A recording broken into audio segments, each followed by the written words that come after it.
Olá, amigos, bem-vindos de volta. É sexta-feira, meus camaradas, o fim da semana. E antes que esse dia acabe, vou jogar podel e tomar uma cerveja gelada com meus amigos. Sem álcool, é claro. Hoje tenho várias boas notícias e quero terminar a semana assim. Como há várias usinas de energia afetadas na Rússia, vou listar todas. Temos a usina de energia a gás de Oriol, temos estações elétricas paradas na região de Vladimir e até mesmo um posto de controle de fronteira foi atingido. Por fim, segue a lista completa da região de Moscou. Diferentes subestações elétricas, porque Moscou vai ficar no escuro. Eu estava esperando por isso. Quero que eles sejam mergulhados na escuridão. Olha, isso ficou bem sombrio, desculpa. Bem, primeira imagem do que parece ser o ataque ucraniano, provavelmente com míssil de cruzeiro, à usina termoelétrica de gás Oriol. 330 megawatts. Vamos só curtir as imagens, afinal, hoje é sexta-feira. Acho que nós dois merecemos isso. Olha só, ucranianos espalhando um pouco de liberdade por toda a Rússia. É com isso que eu quero começar o meu dia. Usina de energia russa pegando fogo. Isso especificamente foi na região de Oriol. Você já foi geolocalizado e pode ver as coordenadas na tela, se quiser. Adoro ver como o pessoal de Open Source Intelligence do mundo todo geolocaliza isso. Eles só olham para alguns prédios, depois olham a visão de satélite e dizem: é o mesmo lugar. Eu nunca consegui fazer isso, mas eles fazem muito bem. Aqui está outro vídeo do mesmo ataque.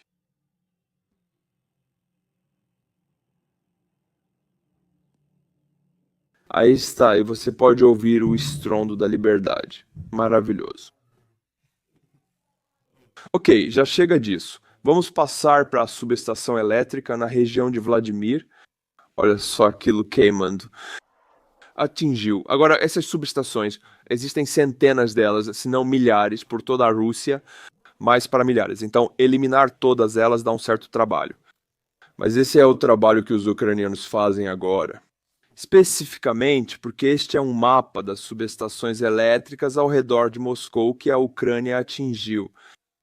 Subestações Arzamatskaya, Belachovskaya, Vladimirskaya, Vishkaima, Novrinskaya. Você pode vê-las, pode ver as datas, todas em outubro. Então, os ucranianos estão focando nesses alvos antes que o inverno comece na Rússia, especificamente em Moscou, para que fique frio, escuro e miserável. E eu adoro isso, eu adoro muito, é muito bom. Certo. Agora, para o posto de controle de Bryansk ou instalações de fronteira na fronteira ucraniano-russa, os ucranianos decidiram atacar essas instalações de fronteira com bombas Hammer fornecidas pela França. Elas são precisas e adoro ver os vídeos porque quase sempre gravam. Olha só, espera. Direto no prédio número 1, bem no meio, e direto no prédio número 2. É isso que essas bombas planadoras Hammer francesas fazem, elas são tão precisas e as imagens nunca decepcionam. Mas agora, meus amigos, vou contar para vocês uma história de vingança que vocês ainda não viram. Não estou falando sobre a represa de Belgorod sendo explodida e isso sendo uma vingança pela represa de Nova Gakhovka. Estou falando de um nível totalmente novo de vingança, que inclusive faz até o Mossad judeu passar vergonha. Não, estou brincando. Não os faça passar vergonha, apenas rivalize. Porque no dia 25 de outubro, um criminoso de guerra russo, um coronel, foi eliminado no interior da Rússia por um agente ucraniano. Vendo ele dirigir, apertar um botão e o carro explodir. Eles sabem que conheciam a rota dele, sabiam qual carro ele estava dirigindo, em que horário, em qual estrada, e tudo isso aconteceu a milhares de quilômetros dentro da Rússia. Primeiro de tudo, quem era o cara? Ucraniano, Kuro. Fontes confirmaram que o tenente-coronel Veniamin Macherin, da Unidade Móvel de Propósito Especial, ou MOIN, da Guarda Nacional Russa, Rosgvardia, explodiu espontaneamente. Ah, eu adoro isso. Ele foi implicado em crimes de guerra na região de Kuyav, incluindo Pucha em 2022. Eu estive em Pucha inúmeras vezes, fui lá com minha esposa. Isso foi tão grande e importante que eu quis compartilhar com minha esposa na nossa lua de mel. É disso que estou falando. Estas são imagens de crimes de guerra que não vou mostrar. Veja a descrição abaixo. A unidade Omoin Orbereg da Rosgvardia participou da ocupação de 2022 em Kuyov, incluindo Puta, sendo associada pela inteligência ucraniana a detenções, tortura e execuções. Veja o vídeo. Não vamos assistir, faça isso sozinho. As cláusulas de eliminação de Magerin em uma conta naquele livro caixa preto na mesa de Budanov. E você sabe como o Mossad caçou os criminosos de guerra nazistas na Argentina, na América do Sul, em todo o mundo? Eles perseguiram esses caras por 20 a 30 anos após a Segunda Guerra Mundial. Bem, vai ser a mesma coisa para os russos, começando com esse coronel específico. Esse é o local onde ele se combustou espontaneamente, bem no interior da Rússia. Pode-se dizer que é o Extremo Oriente. Bem, é a Sibéria, é a Rússia Central, mas é tão longe, fica do outro lado do Cazaquistão quase. Agora, vamos assistir e curtir juntos o vídeo de como esse cara virou um peixe adormecido. Estas são fotos das unidades, dos russos. Este é o cara, o coronel. Ele treinando para os crimes de guerra que cometeu, possivelmente.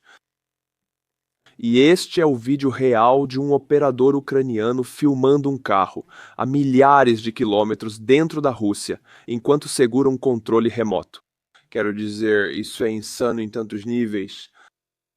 A teia de aranha que os ucranianos têm dentro da Rússia. Esse é o carro dele, esse é ele na estrada, atrás do volante. Ele estava bocejando, ele está segurando um controle remoto. Até que ponto você consegue controlar a situação nas linhas inimigas? Esse é seu melhor desempenho? Tipo, não tem nada melhor. Ele só espera e explode o cara. Virou adubo direto, eu diria, para os girassóis ucranianos, mas não, isso é a Rússia. Vira adubo que vai continuar sendo adubo para sempre. Agora é só lixo. Ele virou névoa vermelha. E ele não vai para o céu. Ele com certeza vai para o inferno. Um envelope a menos na mesa do Budanov. Essa é a história de vingança do ano, e está perfeita. Nenhum oficial russo está seguro, ninguém, no Extremo Oriente, na Crimeia, na Ucrânia ocupada, em lugar nenhum. Eles estão seguros, mesmo após a vitória ucraniana na guerra, ainda serão caçados. Falando sobre a teia de aranha de agentes dentro da Rússia, vou mostrar um vídeo para vocês, parecido com a última vez em que mostrei um vídeo onde operativos ou partidários ucranianos dentro da Rússia, seja lá quem forem, estão lutando contra o Kremlin e o poder do Kremlin.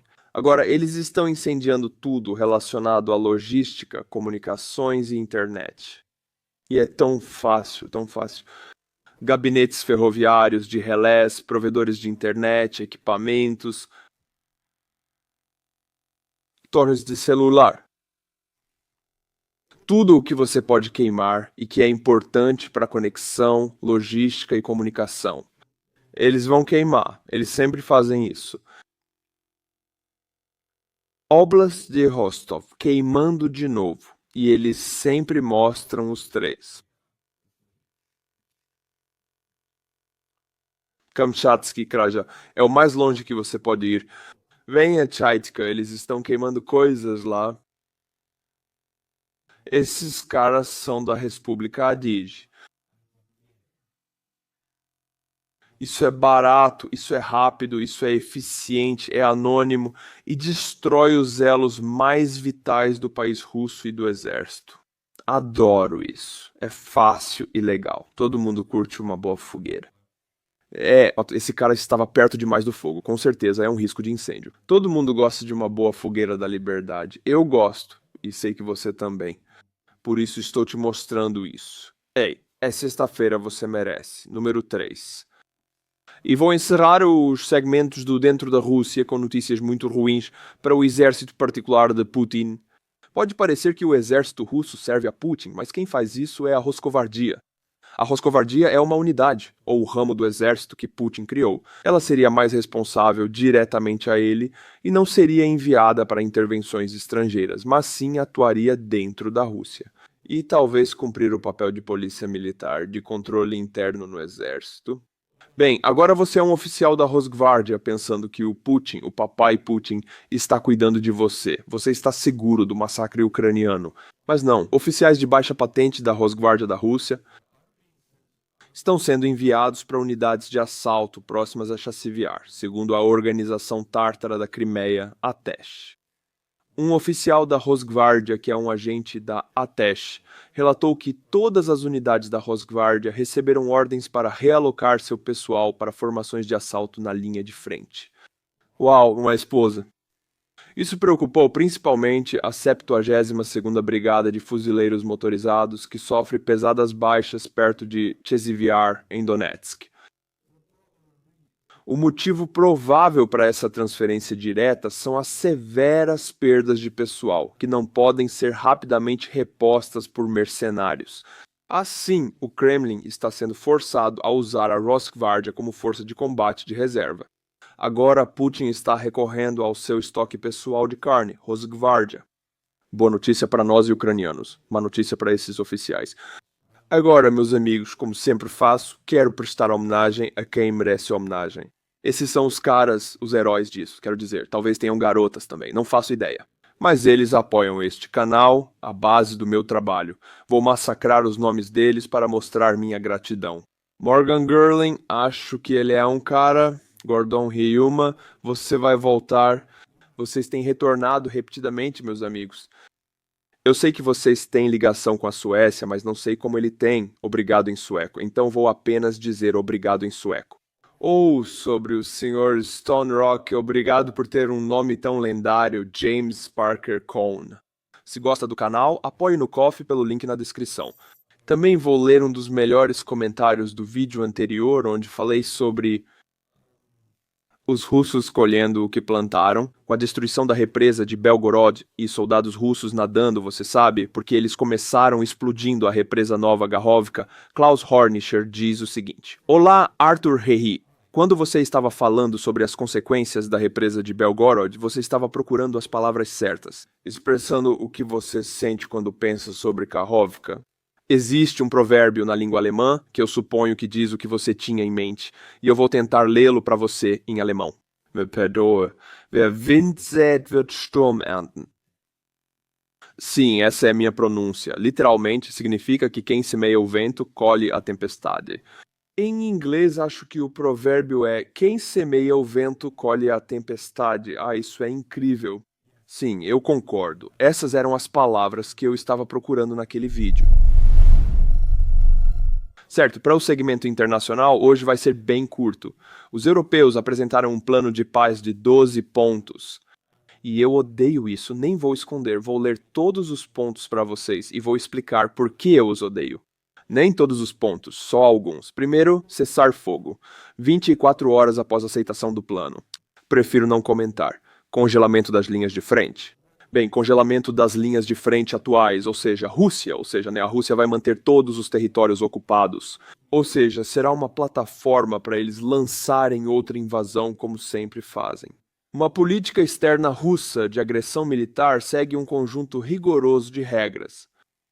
E se você der algo a eles, eles vão usar isso como plataforma para ataques no futuro. Há 300 anos é assim. O monitoramento começa já liderado pelos Estados Unidos da América, tudo bem. Ucrânia e Rússia concordam com um pacto de não agressão. Isso é uma piada, não é?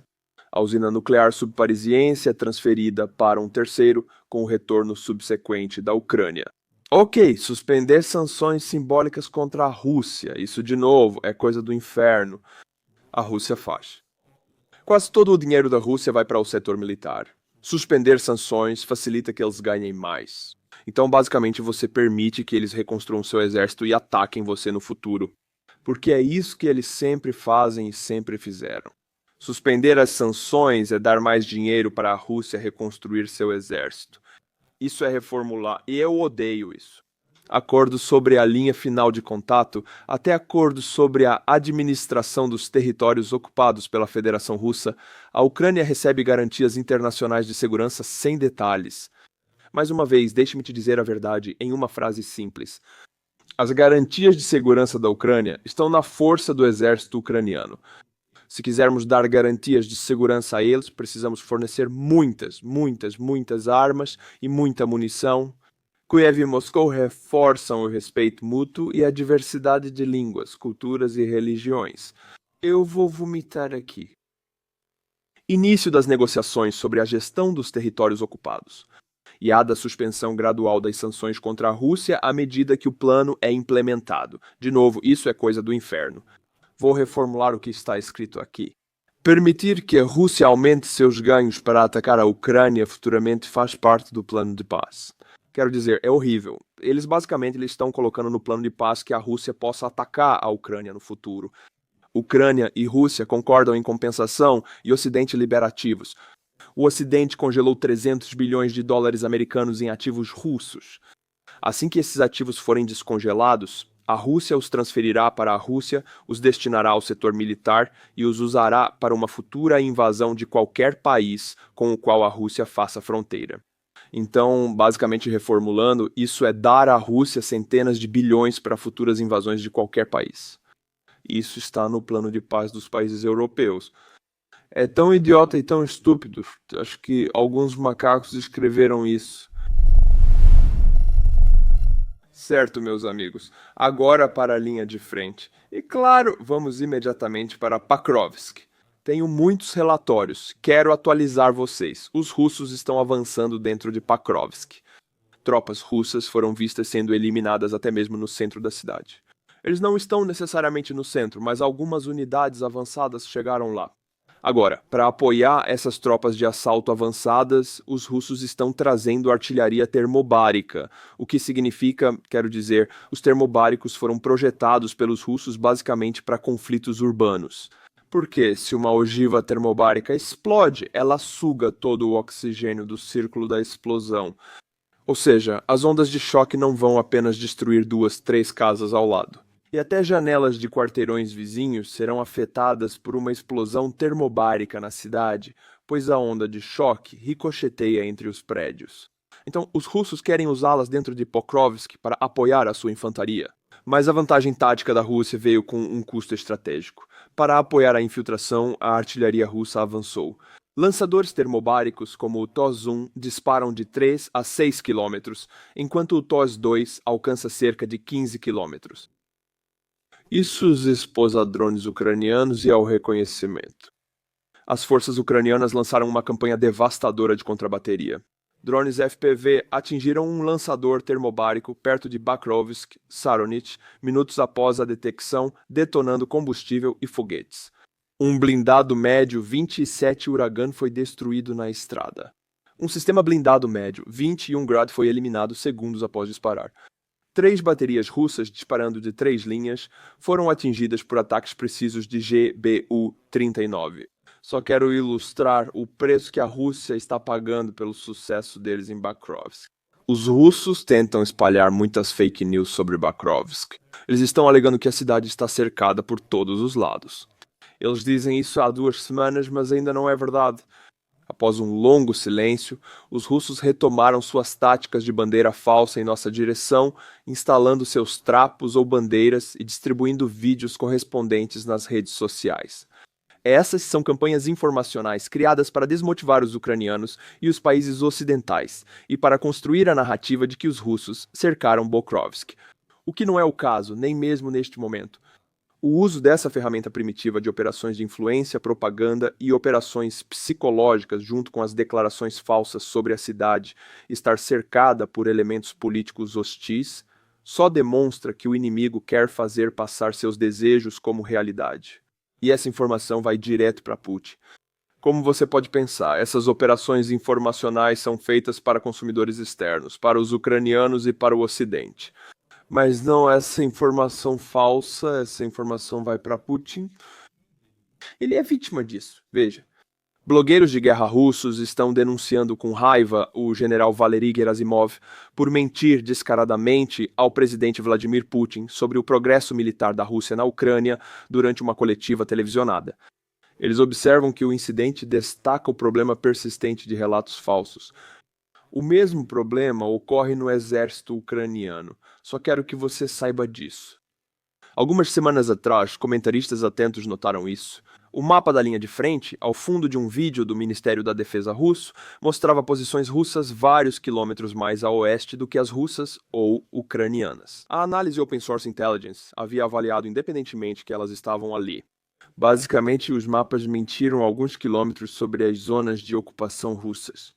Ontem, o briefing de Putin Gerasimov demonstrou que isso não era apenas para mostrar, mas estava sendo relatado diretamente ao próprio Supremo. Gerasimov afirmou que Pokrovsk e Mirnohrad estavam cercadas, com 31 batalhões ucranianos rodeados por forças russas. Putin é o comandante supremo do exército russo, e Putin é o comandante supremo que está sendo informado. Informação estritamente falsa, áreas erradas. As áreas que não estão ocupadas pelos russos estão sendo mostradas a ele como se estivessem, e ele exige novos ataques. E os oficiais russos no terreno veem que Putin exige essa cidade de nós, mas nós nem sequer tomamos essa cidade. E é isso que a ordem política está fazendo. Então, depois dessa informação falsa, tudo se baseia nessa informação falsa, pressionando os oficiais russos a pressionarem seus homens porque você já controla essa área. Vá mais longe. Então isso se traduz diretamente em baixas massivas. Vamos olhar o mapa. Quero dizer, a situação está realmente ruim para os ucranianos. Não vou esconder isso de jeito nenhum. Realmente ruim para os ucranianos. Veja esse bolsão de Pokrovsk. Não está cercado. Um lado segue aberto para logística e retirada, embora os russos aleguem que também está fechado. Quero dizer, isso é falso, mas a brecha é pequena, cerca de 3,87 quilômetros. Ou seja, está sob controle de fogo russo do FSPV, drones, artilharia, termobáricas, até fogo de armas leves, e morteiros pequenos de 40 milímetros podem atirar, ou qualquer morteiro de 81 milímetros pode atirar nessa brecha. Tudo que pode atirar nessa brecha, assim, grande parte da logística ucraniana é feita a pé por essa brecha. E isso é realmente doloroso, muito doloroso. Os feridos precisam ser transportados a pé, 4 quilômetros, dezenas de quilômetros, indo dessa área sul do Bolsão para a área norte, são cerca de 10 quilômetros a pé. Isso é loucura, isso é ruim. Mas eu não quero terminar este vídeo com más notícias. Ei, eu não faria isso com você e vou terminar com boas notícias. Madjar Pravdy, o lendário comandante de drones ucraniano, o comandante de todas as forças de drones da Ucrânia. Essa é a nova inovação que eles fizeram no exército ucraniano. Ele tem algo a dizer e vou deixá-lo falar. Vou ler as legendas para você. Adoro esse cara, ele é incrível. Desejando a você boa saúde. Madjar, comandante de reporte das forças de sistemas não tripulados. Drones viraram a principal arma da guerra moderna. O inimigo desmorona e falha em volumes industriais. O equipamento deles não tem chance. As refinarias queimam com frequência. O combustível nos pântanos se torna escasso, enquanto gás e óleo queimam rapidamente. Somos 2% das forças de defesa da Ucrânia. A cada 3 alvos inimigos verificados, um é destruído pelas forças de defesa da Ucrânia. Eles são só 2% do efetivo, mas causam 30% das baixas russas. Isso é insano. Eficiência insana. A cada 3 inimigos neutralizados, um é pelas unidades de saúde da família. Em breve será metade. Agora isso é um sistema que funciona e precisa ser ampliado. Veja, eles estão administrando o exército ucraniano como uma startup. Eles estão administrando essas unidades de drones como uma startup. Visitei várias fábricas e unidades de drones diferentes. Eles não estão administrando como unidades militares. Estão administrando como startups, estão escalando e estão industrializando. Matam no campo de batalha, de forma eficiente, pois os ucranianos não têm dinheiro nem mão de obra e precisam ser eficientes. Eles precisam olhar para o mundo das startups porque esses caras sabem como escalar sob enorme pressão sem dinheiro. E é isso. Eu vi eles fazerem isso. Eles usam formas de escalar que estão mais conectadas a negócios capitalistas do que a unidades militares. Funciona, é loucura, hora de expandir as operações. Nós vamos crescer para 5%? Drones para longe, pilotos, não o contrário. Estou anunciando o recrutamento para as forças de sistemas não tripulados.